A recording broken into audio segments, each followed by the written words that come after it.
I am the direct descendant of the North American slave trade. On my mother's side, my ancestors were enslaved in Alabama. On my father's side, we were enslaved in Texas. I am not oppressed. I'm not oppressed, and I'm not a victim. I'm neither oppressed nor a victim. I travel all across this country of ours, and I check into hotels, and I fly commercially, and I walk into retail establishments, and I order food in restaurants. I go wherever I want, whenever I want. I am treated with kindness, dignity, and respect, literally from coast to coast. I have 3 children. They are not oppressed either, although they are victims. I've taught my children they are victims of 3 things: their own ignorance, their own laziness, and their own poor decision making. That is all. My children, we are not victims of America. We are not victims of some unseen 190-year-old force that kind of floats around in the ether.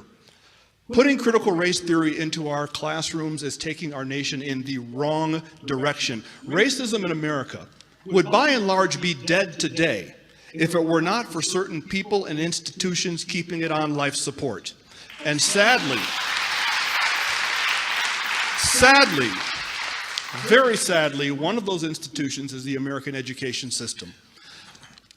I can think of nothing more damaging to a society than to tell a baby born today that she has grievances against another baby born today simply because of what their ancestors may have done 2 centuries ago.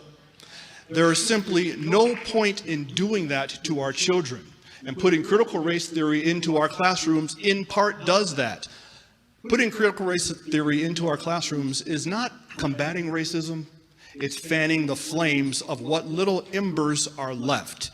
I encourage you to support this resolution. Let racism die the death it deserves, and let's keep living the life of the country that we are. Thank you. You talk about critical race theory, which is pretty much going to be teaching kids how to hate each other, how to dislike each other. That's pretty much what it's going to, I don't care what you say, it's pretty much what it's going to all come down to. You're going to deliberately teach kids, this white kid right here got it better than you because he white? You're going to purposely tell a white kid, oh, the black people are all down and suppressed. How do I have 2 medical degrees if I'm sitting here oppressed? How did I get, first of all, time up, because I only got 5 minutes now, 5 minutes. 2 medical degrees, no mom, no dad in the house, worked my way through college, sat there and hustled my butt off to get through college. You gonna tell me somebody that looked like all y'all white folks kept me from doing that?